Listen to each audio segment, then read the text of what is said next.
The Iran deal, which was a multilateral deal, which again is said in the press, but I think not really always absorbed by the intended targeted audiences. It's not a American-Iranian deal about Iran's nuclear program and the sanctions levied against it. This is a multinational, multilateral deal involving the 5 permanent members of the UN Security Council, which are the US, Russia, China, France, and Great Britain, all of which have nuclear weapons. Also Germany and the European Union, which was a major party to the negotiations and affirmed then by the UN Security Council. So this is a multilateral framework that basically puts limits on Iran's civilian nuclear energy producing program. It caps enrichment at a certain level, energy-only levels, not anywhere close to weaponization. It puts inspectors, international inspectors from the International Atomic Energy Agency, which you'll hear about a lot, the IAEA, which is often referred to, as an aside, a personal pet peeve of mine, is that the IAEA is always referred to as the UN nuclear watchdog, and it's actually an independent agency. It's not the UN's agency. It works in concert with the UN, but it's not the UN. In addition, the role of the IAEA is to make sure that the countries which have safeguarded nuclear programs, so that means countries with nuclear programs and safeguards agreements with the IAEA, and safeguards means that their programs will be monitored and inspected and made sure that they do not divert any nuclear material to military use. And that's all the IAEA is supposed to do. It's not about to determine, what countries are doing on their military facilities. There's not what they're doing in the halls of government making decisions. It is not to arbitrate any of that. It is to solely make sure that the nuclear material, the enriched uranium usually, the nuclear material that a country holds is doing the thing that it's supposed to do, which is simply producing energy. What exactly did the Iran deal do? So the Iran deal put in inspectors to facilities that had not previously been covered in the safeguards agreement. So if I can back up for a bit, Iran is a party to the Nuclear Non-Proliferation Treaty, which is a 1969 treaty that almost the entire world has agreed to. Iran is an original signatory. It has had a safeguards agreement in place with the IAEA since 1974.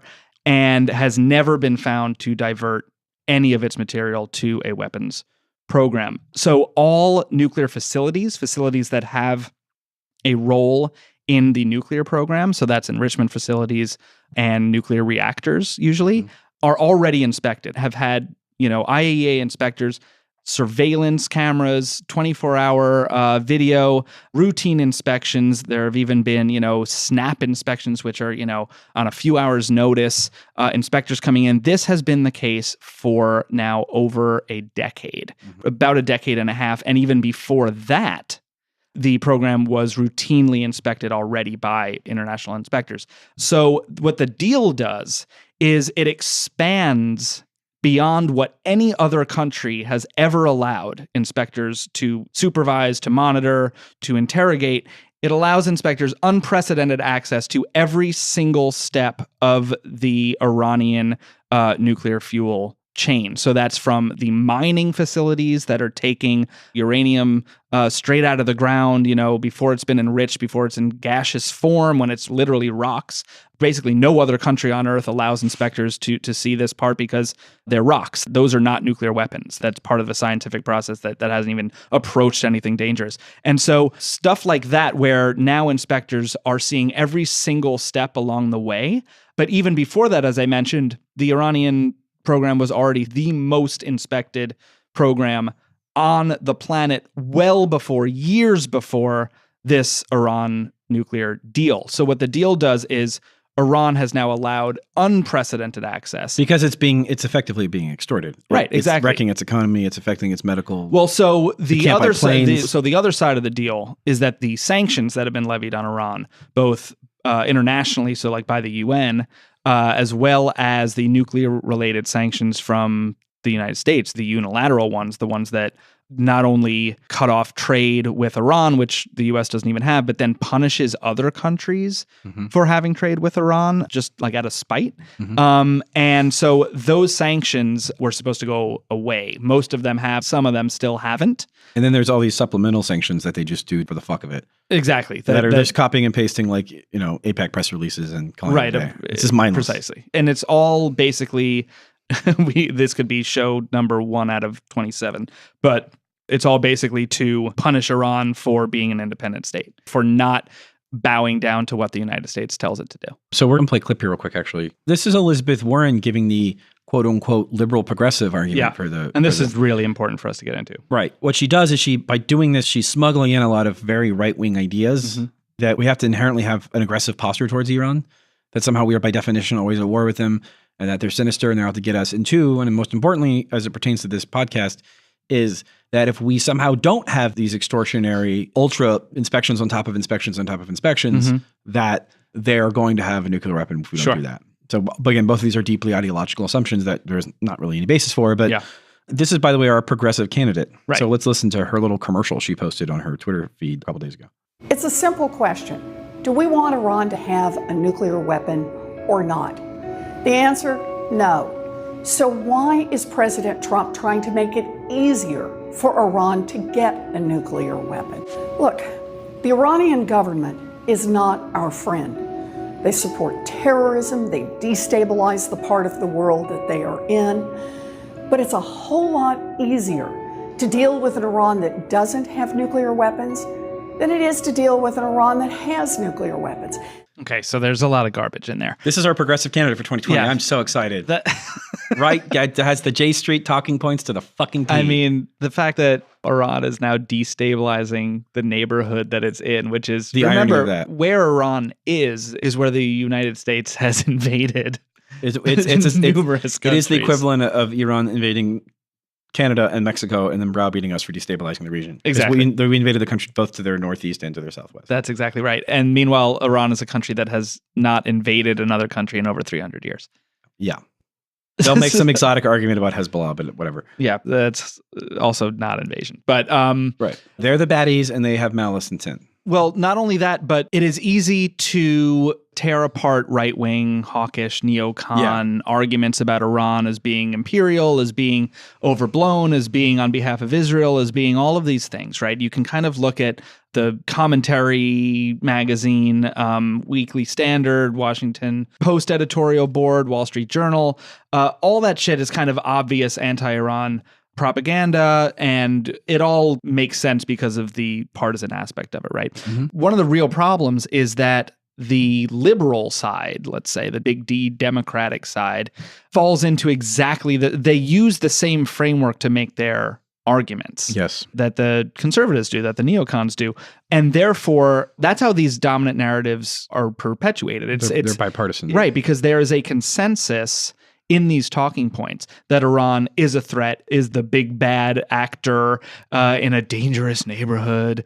It's not the colonial one. It's not the expansionist one. And yet, Iran is the huge threat, right? Always. And so basically, just like in that Elizabeth Warren clip, the United States must do whatever it can to prevent Iran from building a nuclear weapon. Again, this is never challenged, really. Ever. Like Iran, CNN, MSNBC, the debate, again, the Overton window is, how do we sanction and punish Iran for the crime of existing outside of our direct control? Right. Versus how do we bomb them? That's the spectrum, as is right. This is the classic Dorothy Parker. We have all the opinions from A to B. Well, right. That anything below overt regime change is woke and good. Right. Exactly. Is the liberal stance that Iran must be contained, deterred, pushed back. I mean, this is gross. The stuff Elizabeth Warren says is gross. And then meanwhile, you have someone like Bernie Sanders, right, who is the only person in the Senate other than Rand Paul to oppose the Iran sanctions, both as it relates to the packaging with Russia, and they had some sort of formal vote. This was back in, that was this summer. And Sanders doesn't demagogue as much, but they say the same thing, like this prevents a nuclear Iran. The assumption being is that they want one. I get that it's a convenient talking point, right? Well, this is what liberals always do. They always take the right wing premise and they try to spin it like they're clever. But here's the thing. They have to. And here's why. Because without adhering to that general narrative of Iran as a threat and Iran wants nukes, the nuclear deal doesn't make sense. So they need to sell the nuclear deal, which I think has a lot of merits. It's a good thing to de-escalate. It's worth defending if you want to de-escalate. It's like with ACA, it's worth defending because it's better than the crummy far right alternative, but it's still shit. Well, and it's still based on a completely false premise. Like the United States, or rather, a premise that we haven't really actually ever interrogated. Like again, it's possible that Iran's plotting to build a nuclear bomb and shit, but like which would be the slowest plot of all fucking time. The only thing slower would be Saudi reform, Saudi 7,000-year reform plan.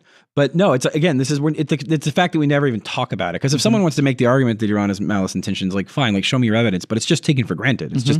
It's just an axiom. It's just a thing that exists. Right. And so the Obama administration did this as well. Its backers of the deal, shops like Plowshares Fund, all use this narrative to pat ourselves on the back about accomplishing this deal. If the deal does anything other than prevent Iran from getting a nuclear weapon, then what's the point of it, right? Like, you need to start with the premise of Iran wants a nuclear weapon to then congratulate yourself for stopping that thing. So what the deal does, as far as these liberal talking points goes, is it accomplishes the thing that needed to be accomplished. Whereas Iran looks at it like, yeah, sure. So we just agreed to do the thing that we were doing anyway. Yeah. And so take the fucking sanctions off and like treat us like a normal sovereign country, which we are. But there has to be this humiliating process of like inspecting them, which of course is deeply humiliating because we would never let a foreign government inspect our nuclear systems, let alone our weapons ones, right? Assuming that if that's the assumption that they have them.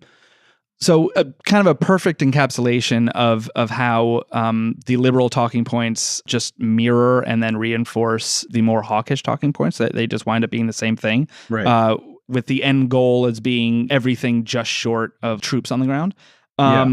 So people like Anne-Marie Slaughter. Ah, yes, Anne-Marie Slaughter. Of Libya liberation fame, who hasn't written about Libya in 6 years. Indeed. So she was a top advisor to the Hillary Clinton State Department. Right. And has since moved back into like the liberal think tank world. New America Foundation. Right, which she runs.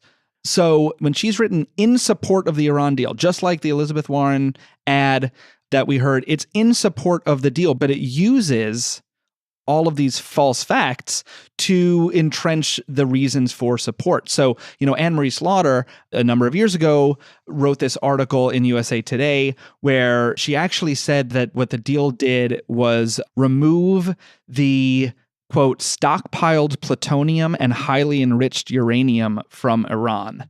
And that was seen as a positive thing. I mean, because that sounds those things sounds evil like a positive thing. And those malicious. Things sound really scary. The fact of the matter is that Iran never had any stockpiled plutonium, never actually produced one atom of it ever, and never had any highly enriched uranium. She was just wrong. But those Did are someone talking call points. her on it? Yeah, I called her on it. And she responded to me when I called her on that and saying that the point about the stockpiles is right, but that she was writing quickly. She said that, look, she was writing to support the deal with Iran.